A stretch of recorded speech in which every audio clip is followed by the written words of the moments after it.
You're watching The Ugly Inside? Subscribe below. Southampton play Arsenal on Saturday. I'm joined by Robbie from Arsenal Fan TV, YouTube sensation.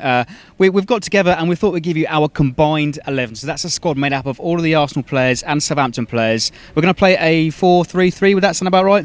Yeah, 4-3. Yeah, 4-3-3. We'll go 4-3-3. Okay, so in goal then. Is that because you've got your diamond system, you're trying to fit everyone in? All right, but yeah, we'll go 4-3-3. So in goal then, we've got the man mountain, Fraser Forster. Petr Cech in goal for you? You know what, it's actually a hard one, right? Because if Fraser Forster plays like how he did last year against us, then he's got to be in goal because that's the best goalkeeping performance I've ever seen. But I think Cech overall is a better goalkeeper.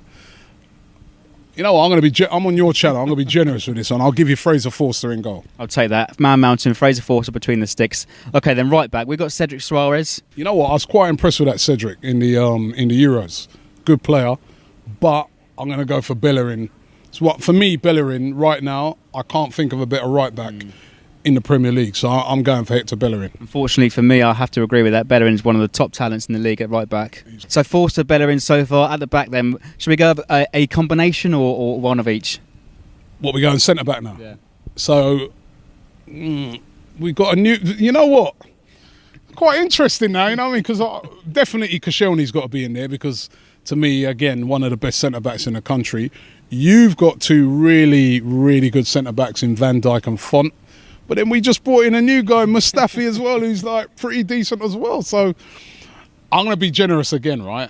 Because I like you and I'm on your channel. No, and because I think if I was doing it personally, I'd go Koscielny and Font because Font's a real leader.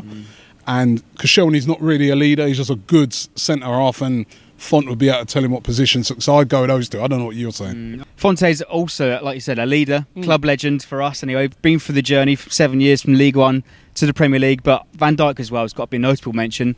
That's good. Top player in the league and one of the best in Europe. So in my team, I've got to go Van Dijk. Yeah. And Van Dijk and Koscielny. Van Dijk and Fonte. No. There's no way you can leave Koscielny out there. You know what I mean? Nah, you can only have one.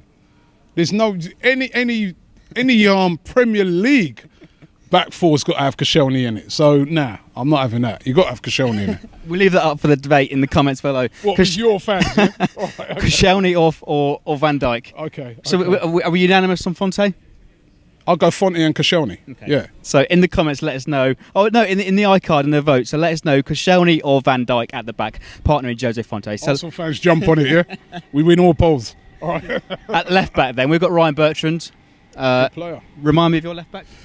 Well, we got two. We got Kieran Gibbs or Nacho Monreal. Now, for me, I really like. I've met Ryan Bertrand. He's a really nice guy, and I think he's a very, very good player. But I'm going to go from Nacho Monreal. I think as an actual defender, he's brilliant. One of the most reliable players in Arsenal's team, so I'd go for Monreal. I think you're right there. He's got a bit more experience than Bertrand, although Bertrand is one of the top left backs in the country. Bertrand should be playing the England team for me. At one point, I thought Gibbs and Bertrand were very much the same level. Yeah. And there's so much competition out left back for England. You've got Shaw, right, Bertrand, Gibbs, a couple others. Don't mention him Tottenham lot. Not round here anyway, if you want to get out of here alive. But yeah. And the other one that plays down the road.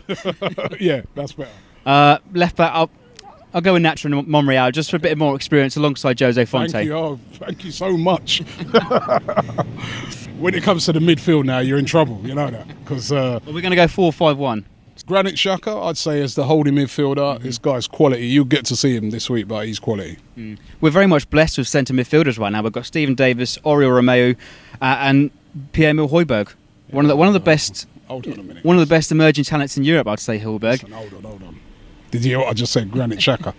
And these people you're mentioning, they're all right, but he's on another level. Then we can talk about Mesut Ozil. I'm talking about central holding midfielders. All right, holding midfielder. Well, I'd go Granit Xhaka. There's also Francis Coquelin you can throw in there. Mohamed El Neni you can throw in there as well.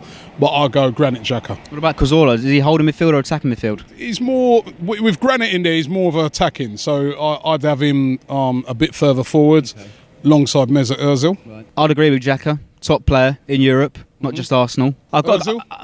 He's got to play in front of him. He's got to be the number 10. Oh, he's got to. He's got to be the number 10. Ozil, one of the. For a minute, I thought you were going to say you weren't going to have him in. No, he's got to be the number 10 in that squad. So yeah, all right. So Ozil, Xhaka alongside Højbjerg for me.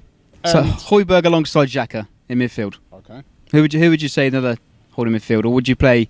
So we're going to have someone just in front of. So that's Ozil, isn't it? Yeah, Ozil number 10. Yeah, Ozil number 10. Out wide, you got Walcott, Oxlade, Sanchez. You know what? I love him here. I like the way he's managed to shift the formation around, so he's got Santi out of the foot. But anyway, it's cool. All right, so out on the wings, what we going? Left wing, right wing.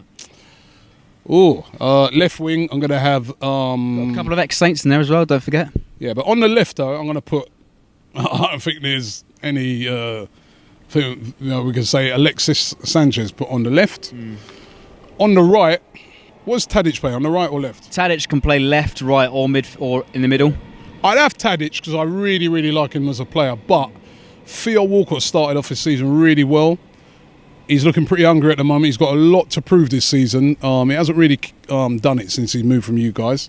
But he started off very encouragingly. So I'd have Theo on the right and on the left, Alexis Sanchez.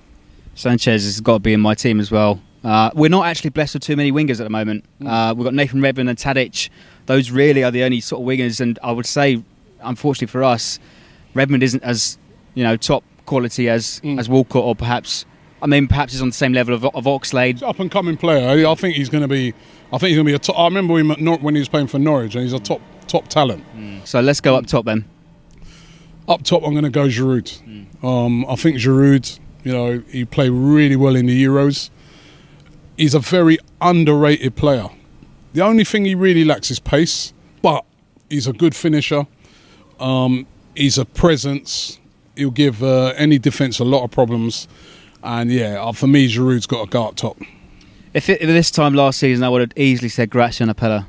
He was hot form last year, but Graziano Pella's like a poor man's Giroud. He's very similar to Giroud actually, in that he's technically very, very good, but again, not a quick guy. I did like Pella. I was really surprised when he moved on, and I suppose for that money and his age, and I can understand it. But yeah, probably you're right. Probably he would have got the edge last season, but you haven't got Pella no more, so I'm going to go for Giroud. Austin. I'd go for Charlie Austin, one of the best finishers in the league. Give him any space in the box, he'll finish it. Give him any type of ball in the box, whether it's a header, a ball in front of him, off the keeper, he'll be there to tap it in, to knock it in. He scored against United last year. That's just because it was United, but it's all right. I'm hoping he's not going to come back on me. He probably will, but he's good. He's a good player. But he's not in the same league as Giroud. He's not even an international player, is he? He's what I'd say. Charlie Austin is what I'd say is a very good player. He's a good player. I remember when he's at QPR, he was a good player, but I'm not sure if he's that level up there. You know what I mean? But I think he's a good, honest player. Well, that wraps it up. Then let us know in the comments below what your Vote Koscielny. Let us know in the comments below what your combined 11 is. Just to quickly run through it off the top of the head, Hold on, is it 4-3-3, 4-5-1, 4-4-2? Or you switch it around to accommodate? So here we go, off the top of my head. So we've got Forster in goal, Bellerin at right back, yep, Fonte and Koscielny and Van Dijk. Was it Monreal left back, Xhaka and Højbjerg in the middle, two holding, and then we got the three attacking midfielders, Ozil, Walcott and Sanchez, and up top Giroud. Let us know in the comments below what you think of our combined 11. Let us know your combined 11 and your score predictions for the Arsenal team as well. And my welcome back in Southampton.